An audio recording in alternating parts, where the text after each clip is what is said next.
welcome to another episode of Bronson Rants, and this week I'm of course going to be talking about Microsoft's E3 press conference. Microsoft's had a very strong past year, pretty much ever since early 2014. They've had great exclusives. Their games have finally gotten to the point where they match the PS4. They've just kind of been running all cylinders and hitting everything right, but lag behind in sales. Up until this past April and last holiday season, they never beat Sony. But it seems the tides are turning. Xbox Live has always been a little more robust and, what's the word I'm looking for, safe and runs better. It's more consistent and reliable. But we're here to talk about E3. So how can they continue this rebound? Well, they're set to have an amazing holiday season. Halo, Tomb Raider, Forza, Fable. That is a super strong lineup along there with all the big multi-plats, Call of Duty, Assassin's Creed, all the biggest fish that all sell really well. But one thing they really need to help is indies. Microsoft has an okay indie platform. They have some really good stuff. D4, they get all the big things. Child of Lights, the IDARBs. But Transistor wasn't on there last year. Octodad wasn't on there last year. They didn't get Resogun was of course published by Sony, so of course they didn't get that indie game. They got Shovel Knight last. They got they just get all these indie games either last or they don't get them at all, and the PS4 and the PC and even the Wii U have them, and it's like, what the fuck? Indies are becoming a more and more important part of the market, and this is why they need to show that they have stuff out there in that category. Not to say they don't. Ori and the Blind Forest was awesome. Hyper Light Drifter is great, but Cosmic Star Heroine's coming out later this year, and that's nowhere near an Xbox One.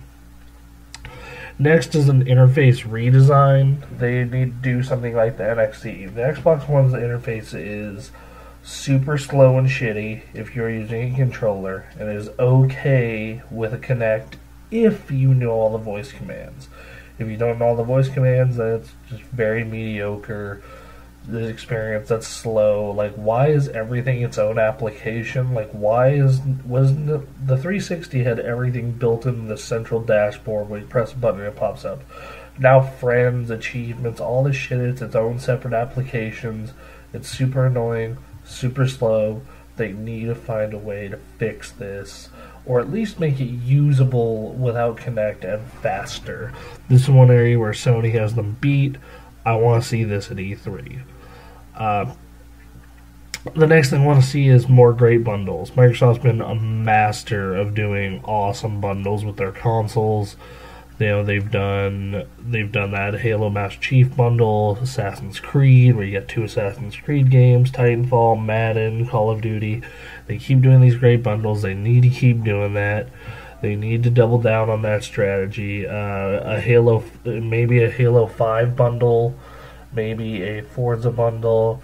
Tomb Raider would be another great option. Yes, even if it's old, or maybe they just do something like another controller and an older game.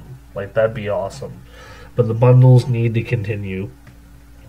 The next thing is show that rumor where it's like, oh, well, you don't need a cable box anymore because you can stream cable straight to your Xbox.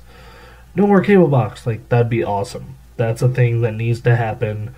That would be, being able to have cable straight from the Xbox itself would be amazing. That needs to happen.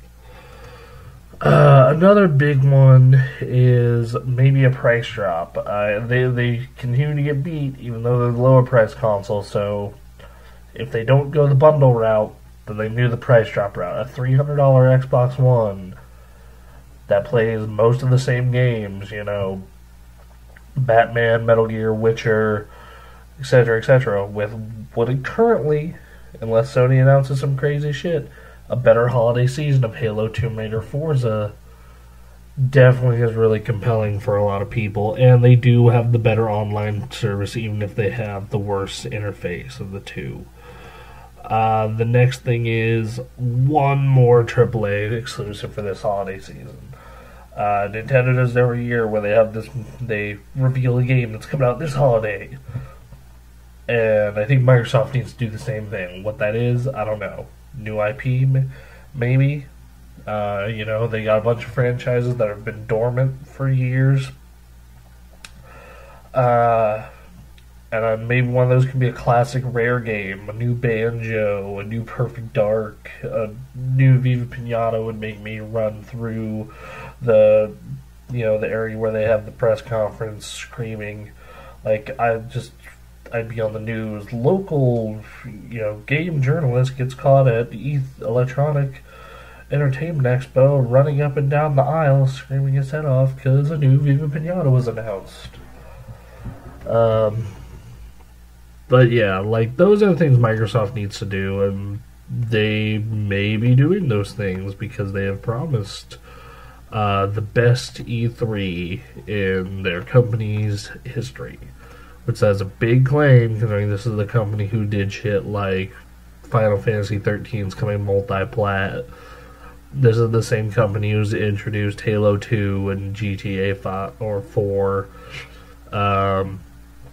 So yeah, I'm looking forward to it, and I'll be back next week with Sony.